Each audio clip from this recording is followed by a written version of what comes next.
Few paintings in the history of art have sparked as much intrigue and debate as Las Meninas by Diego Velázquez. Painted in 1656, during Spain's Golden Age, this masterpiece isn't just a portrait, it's a story, a puzzle, and a brilliant exploration of perception and reality. Today, we're stepping into the painter's studio to uncover the secrets of Las Meninas and analyze the fascinating cast of characters Velázquez has immortalized on his canvas. At first glance, Las Meninas appears to be a bustling scene from the Spanish royal court. But what's remarkable is how Velázquez blurs the lines between portraiture and narrative, inviting us to become part of the story.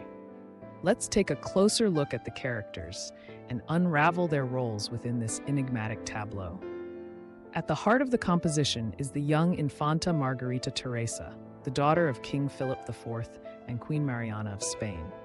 At just 5 years old, Margarita is portrayed with a regal poise far beyond her years.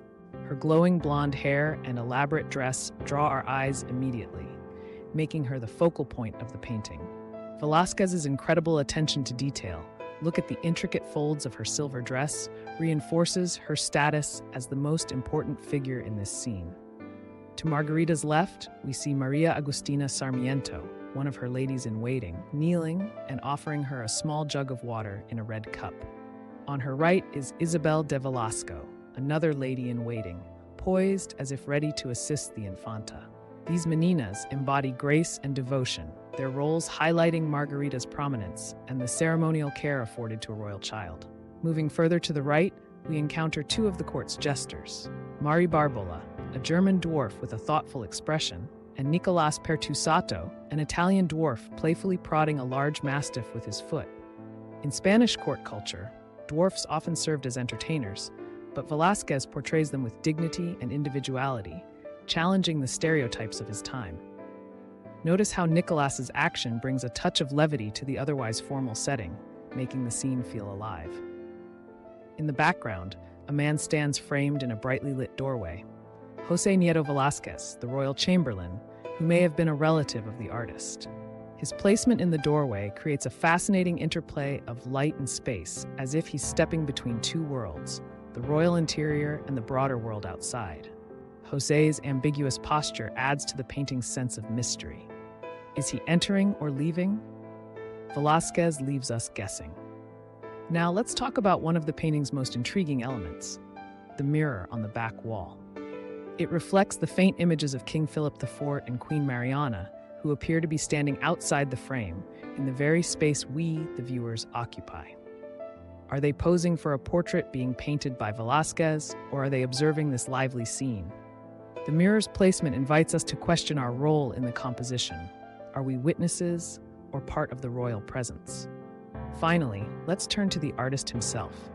Velázquez has boldly inserted his own likeness into the painting, standing to the left, brush and palette in hand, in front of a large canvas. His inclusion is more than a signature, it's a statement. Velázquez elevates the role of the artist, presenting himself as both a craftsman and a courtier. The red cross on his chest, added later to symbolize his knighthood in the Order of Santiago, reinforces his elevated status in a society where artists were often seen as mere laborers. What makes Las Meninas so revolutionary is how it challenges the boundaries of art. Velázquez plays with perspective, reflection, and viewer interaction, creating a dynamic narrative that feels almost cinematic.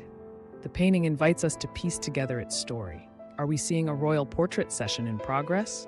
Or is this a moment of casual life in the court, with the king and queen watching? The layering of perspectives keeps us questioning, and that's exactly what makes this masterpiece so compelling. Velázquez's technique is also worth marveling at. From a distance, the painting feels incredibly lifelike, but up close, you'll notice loose, almost impressionistic brushstrokes. This method gives Las Meninas a sense of movement and vitality, as if the figures might turn and speak at any moment. Velázquez was a master of capturing light and texture, and nowhere is that more evident than in the shimmering fabrics, the gleam of the mirror, and the soft glow of the Infanta's skin. Las Meninas is more than just a portrait. It's a dialogue between artist and viewer, a meditation on power and perception, and a celebration of artistic ingenuity. Velázquez invites us to step into his world, to see through his eyes, and to question what we think we know about art and reality. Over 350 years later, it continues to captivate and inspire, leaving us with more questions than answers. And maybe that's the greatest gift of all. Thank you for joining me on this journey into one of art history's most iconic paintings. If you enjoyed this exploration, don't forget to like, comment, and subscribe for more deep dives into the world of art. Let me know in the comments which masterpiece you'd like me to cover next. Until next time, keep looking closely.